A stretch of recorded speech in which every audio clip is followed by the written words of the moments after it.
दोस्तों वीडियो को शुरू करने से पहले एक डिस्क्लेमर मैं आपको देना चाहूँगा कि वीडियो सिर्फ और सिर्फ एजुकेशनल पर्पज़ के लिए, यहाँ पे आपको इन्वेस्टमेंट एडवाइस नहीं दी जाती। तो वीडियो को देखकर आप सीख सकते हैं और इन्फॉर्मेशन को ले सकते हैं। आज का ये वीडियो दोस्तों आपके लिए काफ़ी इंटरेस्टिंग और काफ़ी इंपॉर्टेंट होगा, क्योंकि इस वीडियो में 2 पार्ट्स हैं। पहले पार्ट के अंदर अपन बात करेंगे कल के मार्केट को लेकर, जिसमें कुछ बड़ी खबरें मैं आपको दूंगा, साथ में निफ्टी के टेक्निकल्स के ऊपर बातचीत होगी और फ्राइडे के दिन के यूएस के मार्केट के ऊपर भी डिस्कशन होने वाला है। सेकंड जो पार्ट है ना, इस पार्ट के अंदर मैं आपको एक कहानी सुनाऊंगा, एक स्टोरी सुनाऊंगा जो कि रियल है, और उसमें एक ऐसे इन्वेस्टर की बात हम करने वाले हैं जिसको 99% लोग नहीं जानते, यानी ऑलमोस्ट कोई नहीं जानता है।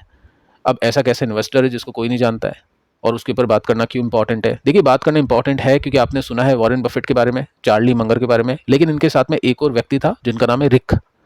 इनके ऊपर हम बातचीत करेंगे और इनकी लाइफ या जो भी इन्वेस्टिंग जर्नी है उससे क्या कुछ हम सीख सकते हैं वो मैं आपको बताऊंगा। और आप एक इन्वेस्टर हो तो डेफिनेटली आपको नॉलेज होनी चाहिए, क्योंकि ये knowledge I don't think YouTube पर आपको कोई देगा या कहीं और आपको मिलने वाली है। तो चलो शुरू करते हैं यूएस के मार्केट के साथ में सबसे पहले। और डाउ जोन्स को अगर आप देखोगे ना, तो यहाँ पे 1.90% के आसपास का जंप है, यानी 2% के आसपास की तेजी। बहुत ही कम टाइम ऐसा होता है जिसमें अपन ऐसा कुछ देख पाते हैं कि इंडेक्स 2% के साथ में बढ़ गया। नेस्टे को भी देख लेते हैं, तो इसके अंदर भी 2% के आसपास की तेजी है। और फैंग की बात करें तो इसमें भी 1.5% से ऊपर की तेजी है। तो बड़ी तेजी के साथ में यहाँ पे मार्केट्स ने परफॉर्म किया। इसके पीछे का कारण है जो मैं आपको बता चुका था कि मीटिंग होगी, 10 बजे रिएक्शन आएंगे, पोवेल साहब की स्पीच है और उसके अंदर कुछ अच्छा सुनने को मिल जाता है, तो वेल एंड गुड, अच्छी बात है। मार्केट के लिए अच्छा है, डॉलर के लिए बुरा है। तो डॉलर क्या कर गया, ड्रॉप कर गया, देखो नीचे चला गया, और उसको लेकर हम बोल सकते हैं इंडियन मार्केट के ऊपर अच्छा रिएक्शन आ सकता है मंडे के दिन। आईटी कंपनीज को लेकर थोड़ा सा बुरा रिएक्शन आ सकता है, लेकिन वैसे अगर हम देखें टोटल मार्केट को लेकर तो अच्छा रिएक्शन यहाँ पे आ सकता है। साथ में आप देखोगे ना, तो यहाँ पे बोला जा चुका है कि पॉसिबल है सितंबर में रेट कट होना। बड़ी बात है, अच्छी बात है। अगस्त का महीना है, नेक्स्ट मंथ रेट कट अगर देखने को मिल जाता है तो वेल एंड गुड, और उसको लेकर मार्केट पहले ही प्राइस इन हो चुका है। वैसे मैं सोचना कि रेट कट होगा तो मार्केट ऊपर जाएगा, वो पहले ही मार्केट ने उसको प्राइस इन कर दिया। और ऑलमोस्ट हम भी कल के दिन देख सकते हैं, अपने भी मार्केट हो सकता है ऊपर चल जाए, उसको प्राइस इन करने की कोशिश करें, क्योंकि डेटा अच्छा नहीं है यूएस मार्केट का। इंडियन मार्केट का भी डेटा इतना कुछ खास नहीं है, इन्फ्लेशन भी नीचे जा रहा है, ग्रोथ भी कम है टैरिफ को लेकर, और वहाँ पे भी कुछ खास नहीं चल रहा है। तो बैलेंस बनाने के लिए रेट कट करना पड़ेगा ताकि लिक्विडिटी आए स्टॉक मार्केट के अंदर। अच्छी न्यूज़ है। ठीक है, आगे चलते हैं। एफआईएस ने क्या किया उसको चेक करते हैं दोस्तों। फ्राइडे के दिन तो डीआईएस ने भी थोड़ा सा बेचा, एफआईएस ने भी बेचा, और मार्केट ने किस तरह से परफॉर्म किया वो आपको पता ही है। 22 डेट है और इसमें 1622 करोड़ की बिकवाली एफआईएस ने की थी। ठीक है, अब देखिए 2 बड़ी खबरें मैं आपको दूंगा, एक एक लाइन में यहाँ पे है, लेकिन थोड़ा सा डिटेल में इसको चेक करते हैं। देखिए, इंडिया 12 लाख करोड़ का डिफेंस एक्सपोर्ट का गोल रख चुका है 2047 तक। ठीक है, तो ये जो गोल है ना, पहले कितना था मार्केट उसको देखेगा, अभी गोल के अंदर री रेटिंग हुई है क्या, यहाँ पे ज़्यादा गोल कर दिया है क्या, या ज़्यादा एक्सपेक्टेशन कर दी है क्या। अब गोल अचीव होगा नहीं होगा वो देखते हैं। तो डिफेंस को लेकर एक बड़ी खबर है, देखते हैं डिफेंस कंपनीज के स्टॉक्स में किस तरह का रिएक्शन यहाँ पे आता है। सेकंड जो न्यूज़ है ना, ये आप देख सकते हैं, आरबीआई पैनल ने यहाँ पे लाल झंडा दिखा दिया है। राइजिंग अनसिक्योर्ड रिटेल लोन्स, बड़ी बात है। ये 2008 में जो क्राइसिस हुआ था वो कुछ इसी तरह का क्राइसिस था, उसमें होम लोन्स लिए थे जो अनसिक्योर्ड थे और लोगों के पास में पैसे नहीं थे उसको भरने के लिए। आसान भाषा में जस्ट मैं आपको समझा रहा हूँ एग्जाम्पल देके।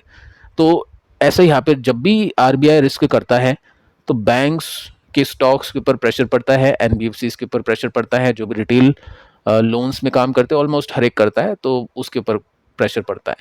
ठीक है, तो आगे चल के हम देखते हैं। सबसे पहले मैं आपको यहाँ पे डिफेंस इंडेक्स दिखा देता हूँ, अभी 7717 के आसपास है। और वैसे अगर मैं इसका चार्ट आपको दिखाऊं तो अभी ऑपरेशन सिंदूर के टाइम पे बहुत अच्छी तेजी बनी थी, ऑलमोस्ट इंडेक्स 100% ऊपर चल गया था जब तक निफ्टी कुछ नहीं करा था, ये बहुत अच्छा करा था। उसके बाद में प्रॉफिट बुकिंग होती है और यहाँ पे थोड़ा सा अटक चुका है। अब जो ये न्यूज़ है, देखते हैं दोस्तों कल इसमें किस तरह का इम्पैक्ट लेकर आती है। साथ में बैंक्स और उसके साथ में एनबीएफसीज, ये कल के दिन फोकस में रहेगी, क्योंकि आरबीआई ने यहाँ पे फ्लैग कर दिया है कि बहुत ज़्यादा अनसिक्योर्ड लोन्स आपने दे दिए हैं, थोड़ा सा संभल के चलो, पैसे डूबेंगे तो बैंक्स को भी नुकसान होगा और बैंक्स के ऊपर डूब भी सकते हैं। मतलब ऐसे भी काफ़ी सारे बैंक्स हैं छोटे मोटे जो डूब भी जाते हैं।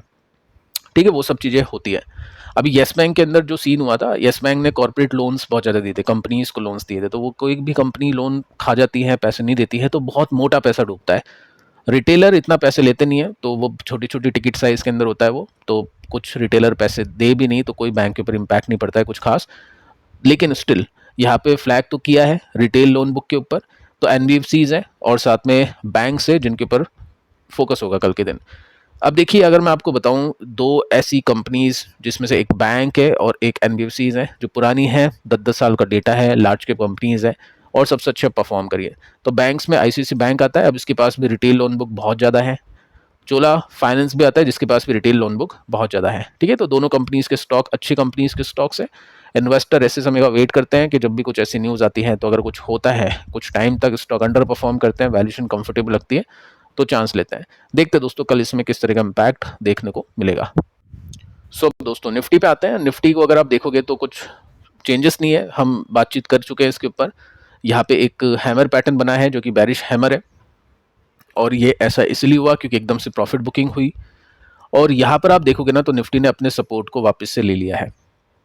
मैटर ये करता है कि ये टूटना नहीं चाहिए। अगर ये टूट जाता है तो फिर डेफिनेटली यहाँ पे नेगेटिविटी हमको देखने को मिल सकती है। सबसे पहले तो ये जो गैप है ये फिल निफ्टी करने की कोशिश कर सकता है, और अगर ये भी टूटता है तो फिर आपको पता ही है अल्टीमेट जो सपोर्ट है वो यहाँ पे है।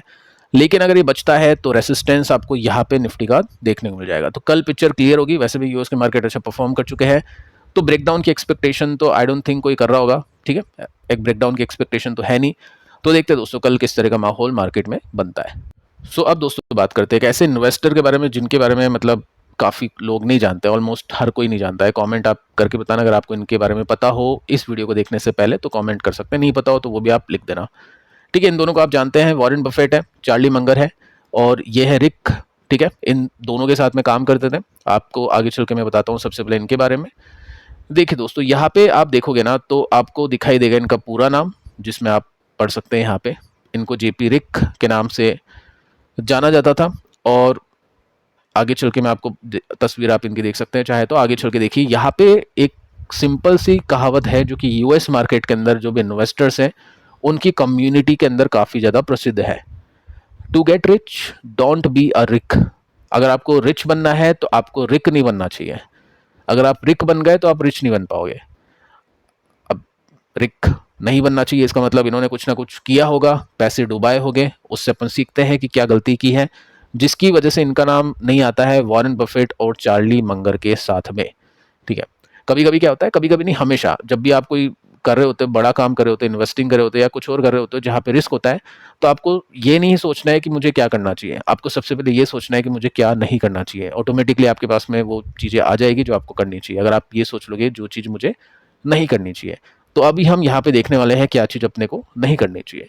सो देखिए दोस्तों, यहाँ पे आप नोटिस कर सकते हैं पूरा नाम है। 1929 में 29 में इनका जन्म हुआ था। डिप्रेशन के दौरान बड़े हुए। डिप्रेशन साइकोलॉजी वाला डिप्रेशन नहीं, इकोनॉमिकल डिप्रेशन जो रिसेशन होता है उसके साथ में। चार्ली मंगर का भी यही सीन था। ठीक है, बचपन में ही आइस और समाचार पत्र बांटकर काम करना शुरू किया था, जो वॉरेन बफेट ने भी किया था। ठीक है, पेपर बांटना शुरू किया था, अखबार बांटना शुरू किया था। वॉरेन बफेट ने कोका कोला के ढक्कन को भी इकट्ठे करके बेचना शुरू किया था, और भी काफ़ी सारे काम किए हैं। ठीक है, 16 साल की उम्र में स्कूल खत्म करने के बाद में अपनी उम्र झूठी बताकर नेवी में शामिल हो गए, और वर्ल्ड वॉर 2 के अंत में कोड ब्रेकिंग और फाइटर पायलट का प्रशिक्षण लिया, ट्रेनिंग ली। ठीक है, आगे चलते हैं, और यहाँ पे आप देखोगे ना तो यहाँ पे आपको दिखाई देगा कैसे इन्होंने अपनी जर्नी शुरू की, इन्वेस्टिंग की, और क्या क्या किया। देखो, इन्वेस्टिंग में आई है, आईबीएम के अंदर नौकरी करी, जो भी पैसे आए उसको इन्वेस्ट करा। आईबीएम पता ही है आपको, बड़ी कंपनी है। बाद में उन्होंने चार्ली मंगर और वॉरेन बफेट के साथ में साझेदारी करी बर्कशायर हैथवे के अंदर। अभी दोनों का नाम आता है चार्ली मंगर और वॉरेन बफेट का, लेकिन ये भी थे। वॉरेन बफेट के इन्वेस्टमेंट के अंदर एक फेमस इन्वेस्टमेंट है कोका कोला, तो है ही, उसके साथ में सीज कैंडी भी है, किसी को पता हो तो उन्होंने सीज कैंडी के अंदर भी इन्वेस्ट किया और काफ़ी अहम भूमिका निभाई रिक ने। अब देखिए, इन्होंने फिर एक फंड भी चलाया जिसका नाम है पैसिफिक पार्टनर्स। ठीक है, और इसके अंदर देखिए कितना पैसा बनाया, बहुत अच्छे रिटर्न्स है। अगर आप इसको सीएजीआर के अंदर काउंट करोगे तो एक्स्ट्रा ऑर्डिनरी रिटर्न्स इन्होंने निकाले हैं। और ऐसे रिटर्न्स 1-2 साल को निकाल ले तो चलो ठीक है, समझ जाते हैं कि चलो लग गया, तुक्का लग गया। लेकिन 1965 से लेकर 1983 तक बेहतरीन रिटर्न्स दिए, तकरीबन 22,200% के। और इस दौरान अगर आप S&P 500 के रिटर्न्स, डाउ जोन्स, नैस्डैक के रिटर्न्स देखोगे ना तो उससे कई गुना ज़्यादा बेहतर रिटर्न्स इन्होंने कमा के दिए हैं। तो सब कुछ दोस्तों अच्छा चल रहा था, लेकिन फिर आती है आता है इनका पतन यानी डाउनफॉल। और उसमें अगर आप देखोगे ना तो यहाँ पे वॉरेन बफेट ने मोनिश पाबराय को बताया कि रिक उतना ही बुद्धिमान था जितना हम थे। वॉरेन बफेट जितने बुद्धिमान थे उतना ही रिक भी था, लेकिन वह जल्दी अमीर बनना चाहता था। सबसे बड़ी बात ये जो रिटर्न्स कमाए ना 22,000% के, वॉरेन बफेट चार्ली मंगर के कंबाइन भी कर लोगे ना उससे भी ज्यादा रिटर्न्स कमा दिए थे उन्होंने बहुत ही कम टाइम फ्रेम के अंदर। 73-74 के अंदर मार्केट के अंदर भारी गिरावट आई, तकरीबन 70% मार्केट गिर गया। उन्होंने क्या किया था अपनी फंडिंग के अंदर, जो भी वो फंड चलाते थे उसमें बहुत ज्यादा लिवरेज ले रखा था। लिवरेज का मतलब क्या होता है? मार्जिन लोन होता है। जैसे आपके पास में 10,000 रुपए हैं तो आप 1 लाख की ट्रेडिंग कर सकते हैं। आपको ब्रोकर लोन दे देता है, वो मार्जिन आपको पता ही होगा अगर आप ट्रेड करते हो या मार्केट के अंदर भी नॉर्मल चीज़ है, ठीक है। 1 लाख पे आप 5 लाख का कर सकते हैं। आपका ब्रोकर अगर 5 लाख तक देता है तो ठीक है, या 10 लाख का। अब आपके मन में क्वेश्चन होगा कि प्रॉफिट मेरा है या ब्रोकर का है? प्रॉफिट आपका ही है, वो लेवरेज के ऊपर आपको देना पड़ता है, ब्याज वगैरह वो सब चीज़ें। तो होता क्या है कि अगर आपने 1 लाख रुपए इन्वेस्ट करें और उसमें लेवरेज ले लिया 5 टाइम्स, 5 गुना, उस टाइम तो देखिए बहुत ज्यादा हुआ करता था, ठीक है, मैं तो बहुत कम बोल रहा हूँ, चलो 10 गुना बोलते हैं इसको, ठीक है। 10 लाख रुपए आपने लगा दिए, 1 लाख रुपए आपके पास में है, तो 10 लाख रुपए का आपका जो पोर्टफोलियो है वो 10% जैसे ही नीचे जाएगा ना, ब्रोकर आपकी पोजीशंस को काट देगा, क्योंकि पैसे तो 10 लाख ब्रोकर के हैं ना, वो अपना जो भी कमीशन वगैरह सेट कर लेगा तो 9% पे 8% पे काट देगा। क्यों? क्योंकि 10 लाख का 10% कितना होता है? 1 लाख। उस आदमी का रियल पैसा कितना था? 1 लाख। तो 1 लाख उसका पूरा मार्केट में हो जाएगा जीरो, साफ हो जाएगा, और 9 लाख ब्रोकर ने जो दिए वो उसको मिल जाएगा क्योंकि उसकी पोजीशन हो गई कट, और उसके ऊपर जो भी कमीशन था वो भी पे करना पड़ेगा। तो आदमी 10% गिरने में ही कंगाल हो गया। लगाए उसने 10 लाख, लेकिन वो 1 लाख में कंगाल हो गया क्योंकि एक्चुअल उसका पैसा 1 लाख था। तो इस तरीके का काम होता है। लेकिन इसके अगेंस्ट में अगर 10% भी ऊपर चला गया पोर्टफोलियो तो उसकी कमाई कितनी होगी? 1 लाख। रियल पैसे उसके कितने थे? 1 लाख थे। बन कितने गए? 2 लाख बन गए। 1 लाख प्रॉफिट, 1 लाख उसके खुद के थे। तो अल्टीमेटली 10% चला उसका पोर्टफोलियो, जो भी उसका इन्वेस्टमेंट था, लेकिन उसका कितना बना? 100%, क्योंकि वो 10 टाइम लेवरेज लेके काम कर रहा है। अब चार्ली मंगर ने एक बहुत ही मतलब बड़ी बात या कहावत भी है इनकी कि दुनिया में अगर आपको सक्सेस चाहिए तो 3 चीज़ों से दूर रहो: लिकर, लेडीज और लेवरेज। यानी शराब, लड़कियां और लेवरेज मतलब लोन, ठीक है। ये सब चीज़ें बोली जा चुकी है, वो इसके बाद में ही बोला था उन्होंने। आगे चलते हैं और इसमें आप देखोगे ना तो भारी गिरावट आई 70%, क्योंकि फंडिंग में बहुत ज़्यादा लेवरेज थी। उन्होंने मजबूरन अपना शेयर बर्कशायर हैथवे के, क्योंकि उसको पूरा करना था, वो पैसे देने थे, वो बेचने पड़े तकरीबन $40 प्रति शेयर में। अभी आप भाव देखो कितना है उसका, बर्कशायर हैथवे का, चौंक जाओगे, ठीक है। तो ये सब करके कुल मिला के लगभग 62% का नुकसान हुआ, जिससे उनके CAGR काफ़ी ख़राब हो गए और अल्टीमेटली उनका फंड भी ख़राब हो गया, पैसे वैसे आने भी बंद हो गए। अच्छी नेटवर्थ के साथ में उनकी डेथ हुई थी 2020 में, लेकिन फिर भी इतना कुछ खास नहीं कर पाए जितना वो कर सकते थे, ठीक है। तो ये सब चीज़ें आपको समझनी चाहिए। यहाँ पे सीख ये मिलती है कि थोड़ा बेहतर निवेशक हो जो अपनी इनकम को थोड़ा सा कम खर्च करता है, पेशेंस के साथ में इन्वेस्ट करता है, तो डेफिनेटली उसको मिलेगा, प्रॉफिट मिलेगा एंड में। रिस्क मैनेजमेंट आना चाहिए। नेक्स्ट वीडियो हो सकता है अगर आएगा तो मैं रिस्क मैनेजमेंट के ऊपर बताऊंगा, जिसमें हम बोल सकते हैं कि म्यूचुअल फंड और डायरेक्ट स्टॉक्स में इन्वेस्टिंग का कैसे कॉम्बिनेशन बैठा सकते हैं अगर कोई बिगिनर है तो, ठीक है। अग्रेसिव तरीके से अगर आप जाओगे, लेवरेज लेके ट्रेड करोगे, ये सब चीज़ें करोगे, तो डेफिनेटली आपको एंड में पैसा खोना पड़ेगा, और ये सब चीज़ें आपको थोड़ी सी सीखनी चाहिए। अच्छी कंपनीज में invest, small and mid cap में अगर आपको नहीं पता है कि कैसा क्या सीन है, क्योंकि बहुत डिफिकल्ट है आज के मार्केट के अंदर उसको प्रिडिक्ट करना, देखना, सोचना। मुझको तो एक्सपीरियंस स्टिल मैं ये चीज़ बोल रहा हूँ, मेरे पर्सनली भी काफ़ी डिफिकल्ट है। तो ऐसे में क्या करते हैं, स्मॉल एंड मिड कैप के लिए म्यूचुअल फंड में भी जा सकते हैं, और लार्ज कैप के लिए म्यूचुअल फंड मेरे हिसाब से कोई है नहीं, निफ्टी जैसे रिटर्न्स देता है, क्यों ही पैसे दे। तो लार्ज कैप में डेफिनेटली जो भी पैसा रखना चाहता है वो आदमी मार्केट में लगा सकता है, क्योंकि वैसी वैसी जो कंपनीज होती है उसको चूज़ करना काफ़ी ईजी होता है, और प्रिडिक्शन भी उसमें कर सकते हैं। एकदम से पैसा 70-60% टूटता भी नहीं उन कंपनीज में।